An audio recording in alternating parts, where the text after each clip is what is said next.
Schrödinger's cat. You've probably heard it mentioned in pop culture, but have you ever actually sat down to figure out what it is, why it's so complicated, or how science is impacted by it? This thought experiment was created in 1935 by Erwin Schrödinger, an Austrian physicist. He created this analogy to initially call out the absurdity of the Copenhagen interpretation, which was the first general attempt to explain the atomic world through quantum mechanics.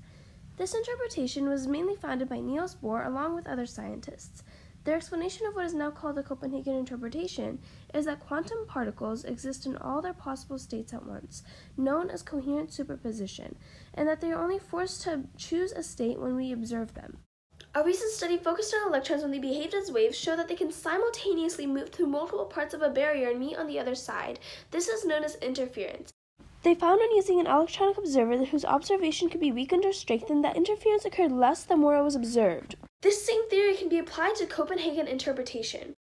Schrödinger's thought experiment states that a cat is placed in a box with a poison in a container that opens when radiation is present. If a quantum particle is in the state of radioactive decay and also not in the state of decay, then the cat can be both simultaneously dead and alive, and it's only until we open the box and observe what is going on that we know what the case is. Now, this was created in the 1930s. Since then, there have been developments to the thought experiment, like the addition of quantum entanglement, which basically states that if two or more particles at one moment interact at the quantum level, then they are forever linked no matter how far the physical distance between them are. In relation to Schrödinger's cat, this would be something like if a particle that was both in a state of decay and not had quantum entanglement with another particle in the same states that was in another box with another cat and another poison capsule.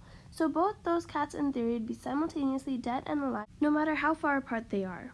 This revolutionizes what we know. For example, we can use superconducting nanowire single photon detectors for deep space communication through quantum entanglement.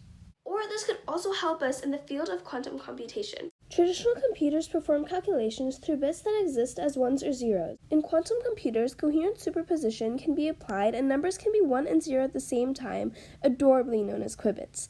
This will make quantum computers much more powerful than classical computers, 100 million times faster, in fact. And with more research, quantum computers can be the future of what we use. Quantum entanglement can also be applied to quantum computers as a sort of error-checking mechanism. We can use quantum entanglement in qubits to check what the other pair is doing and if it's functioning properly. This is just the surface of what we can do with quantum entanglement and Copenhagen's interpretation. Right, Reggie?